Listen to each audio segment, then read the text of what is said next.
Hello, class of advanced programming. My name is Jesus Alejandro, and today I'm gonna tell you about a really important thing that will help you develop yourself as a better agent for our course, and that is the data union. So you might be wondering what is data union, and uh, hopefully at the end of this presentation you'll know what it is, how to use it, and what's it useful for. So let's get started. First thing first. So what is a union? In C, a union is a special data type, and this data type lets us store different data types in the same memory location. And a union can have many members, but only one member can be used. Only one member at a time can have information. How do we use it? So do you remember structs? We learned about them a couple of weeks ago, and it's basically the same thing, except only one member can be used at a time. So here we have the union keyword. We get a union tag, and then we can just define in between these brackets all of the member definitions that we want. We can use the data types such as integer, double, floats, and also we can use user-defined members such as structs. And after that, we can use one or more union variables. And then we end it with a semicolon. Here's an example of a union called union data. It just has three members: the integer I, the double D, and the character array str string.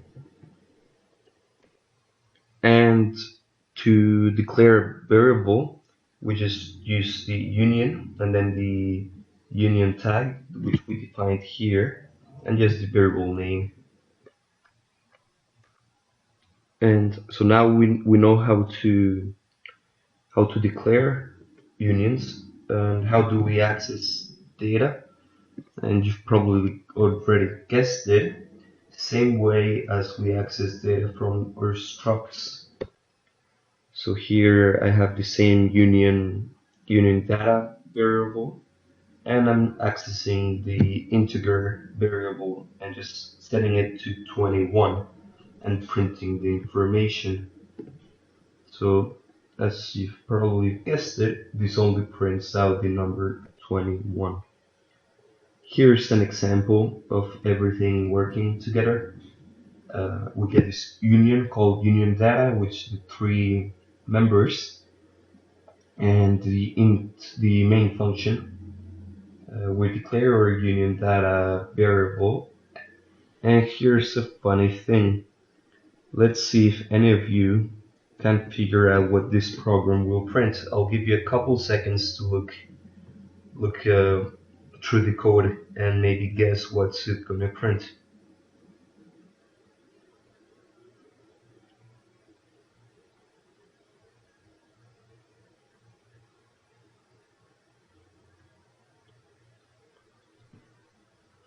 Alright, I hope you looked it over and hopefully one of you figured out what this is going to print. Remember I told you that the unions, it can have many members but only one can be used at any given time. So here we're actually declaring the integer, the I member to 21 and the double member also to 2134.21. And just the string copy function to copy the string. Unions are awesome. So this first two, the programmer probably wanted to print out 21, 2001, 34, and unions are awesome. However, only one of these can have the member used at any given time. So this program will only print out unions are awesome. The other two fields just give us garbage.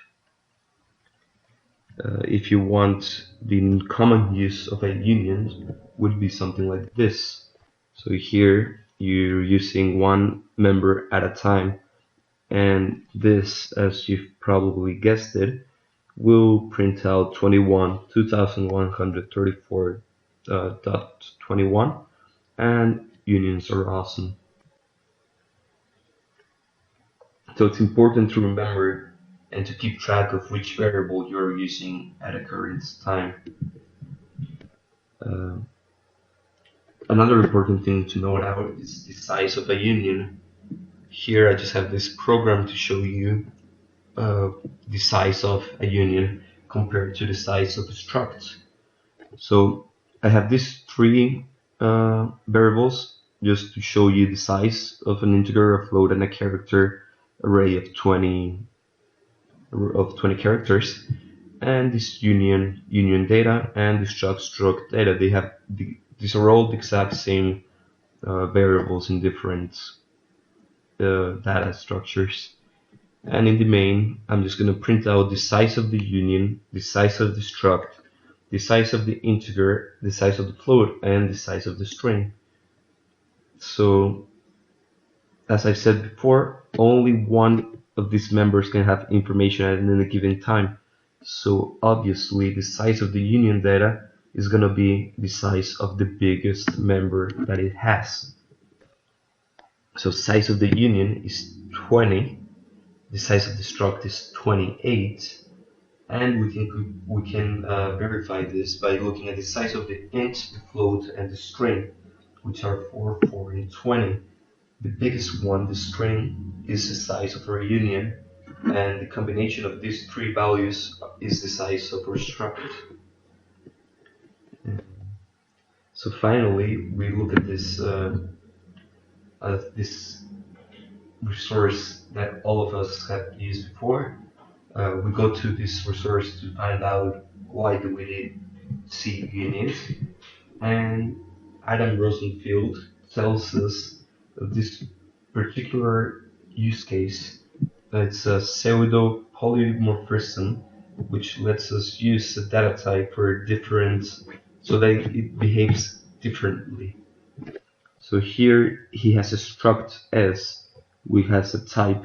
He defines an enum of types over here, and we have this union, this data union inside of the struct, and then we get this function do something, which just takes the struct, and depending on the type that this struct has saved, it can behave differently if it's an integer, a float, or a double. And this helps us keep down our memory resources, because instead of having a struct of the size of all these variables, we only get the size of the biggest union member. So that's everything from my side. Hopefully you've learned something, and next time you can choose to use a union over a struct if the if it's a viable solution for your problems. So thank you very much. I hope you enjoyed.